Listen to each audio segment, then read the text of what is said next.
दुनिया का दस्तूर है कि जो इंसान डरता है उसे और ज्यादा डराया जाता है, लेकिन पुष्कर डरने वालों में से नहीं था और इसकी वजह थी उसकी शक्तियां। लेकिन इस बात से अनजान दूसरे लोग पुष्कर को कम समझने लगे थे। कैसे करेगा पुष्कर इस्तेमाल अपनी शक्तियों का दूसरों की मदद करने के लिए? दरवाजे के बाहर से एक आदमी की आवाज आ रही थी। दिवाकर जी, क्या मैंने आपको पहले नहीं बताया था कि अब आपको मेरे साथ खाना खाने के लिए आने की जरूरत नहीं है? अंकिता, तुम्हें मेरे साथ खाना खाना पड़ेगा। मैं तुम्हारा इंतजार करूंगा। अंकिता घबरा गई और पुष्कर की बाह पकड़ ली।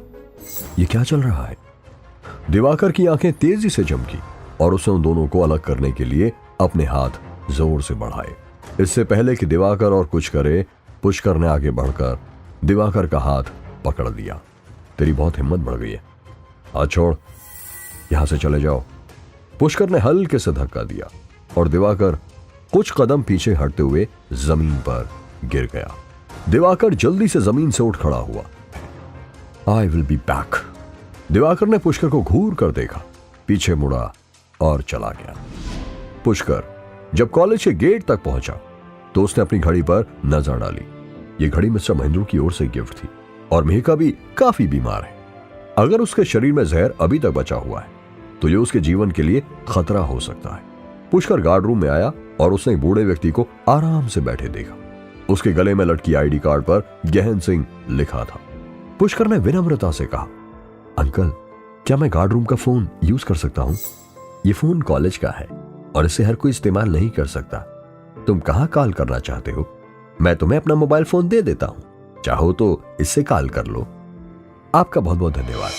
पुष्कर ने सीधे मिस्टर आनंद महेंद्रू का नंबर डायल किया। दूसरी ओर से मिस्टर महेंद्रू उत्साहित हो गए जब उन्होंने सुना कि पुष्कर का फोन आया है। पुष्कर, ये बहुत अच्छा हुआ कि तुमने मुझे कॉल किया। मुझे लगा था कि तुम गुस्से में हो, इसलिए मैंने कभी तुम्हें मिलने की हिम्मत नहीं की। तुमको पहाड़ों में अकेले छोड़ देना हमारी गलती है। मैं ठीक हूं। मैंने सुना है कि आपकी पोती बीमार है। पुष्कर, क्या तुम आकर मेहका के शरीर से जहर निकाल सकते हो? उसकी कंडीशन थोड़ी सीरियस है। तो आप मुझे लेने के लिए कार भेज दीजिए, मैं घर पर इंतजार करूंगा। गार्ड अंकल अभी भी पास में इंतजार कर रहे थे। उन्होंने चिंता से पूछा, घर पर सब ठीक है? हाँ, सब ठीक है। मुझे फोन देने के लिए धन्यवाद। गार्ड अंकल भी मुस्कुराए, पुष्कर की ओर हाथ हिलाया और उसे सड़क पर सावधान रहने को कहा। गार्ड अंकल अभी गार्ड रूम में लौटे ही थे कि कॉलेज यूनिफॉर्म में एक सुंदर लड़की दूर से आई। दादाजी, इंतजार करते करते आपको भूख लग गई होगी ना? सोनिया, क्या कर रही हो? जल्दी अंदर आओ, बाहर ठंड है।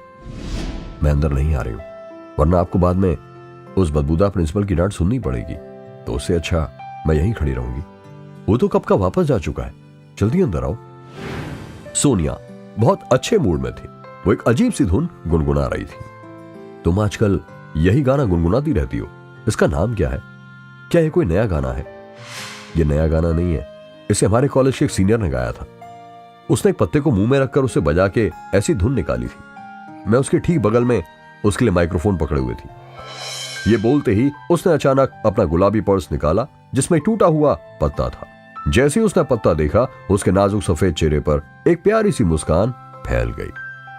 ओह दादाजी, आपने अभी तक खाना नहीं खाया? मैं आज जल्दी ही लाइन में लग गई थी और आज तो आपकी पसंद के आइटम्स भी हैं। जल्दी खाओ। आप अभी भी क्या लिख रहे हैं? ओह, वो एक लड़के ने अभी फोन किया। मैं कॉल का समय रिकॉर्ड करना चाहता हूं। ये फोन कंपनी वाले आजकल मनमाने ढंग से पैसे काटते हैं। दादाजी, आपने दोबारा कॉल करने के लिए अपना फोन किसी और को दे दिया। पिछली बार जब एक आदमी ने कॉल किया था तो कॉल 2 घंटे से अधिक समय तक चली थी। क्या आपको याद नहीं है कि आपके कितने पैसे लग गए थे? अरे ये कोई नुकसान सहना थोड़ी है पगली।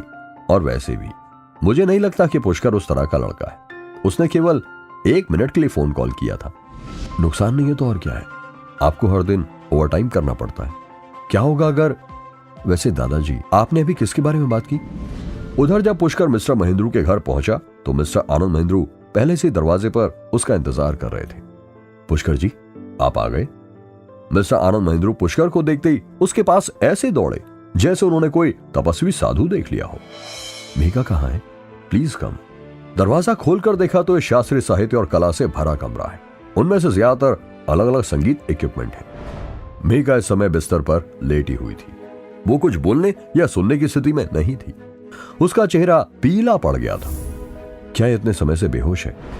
जी हां, क्या मेघा को कोई खतरनाक जहर दिया गया है? यदि आप मुझ पर विश्वास करते हैं तो मैं इसे ठीक कर दूंगा।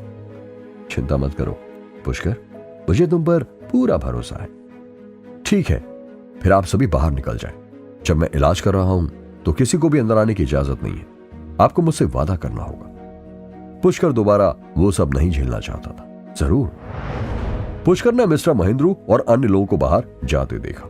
उसने गहरी सांस छोड़ी और मेघा के पास चला गया जो आधी बेहोश थी। क्या पुष्कर बचा पाएगा मिहिका की जान? क्या दिवाकर खड़ी करेगा पुष्कर के लिए नई परेशानियां? क्या गार्ड अंकल पुष्कर की मदद करके कोई मुसीबत में तो नहीं पड़ने वाले थे?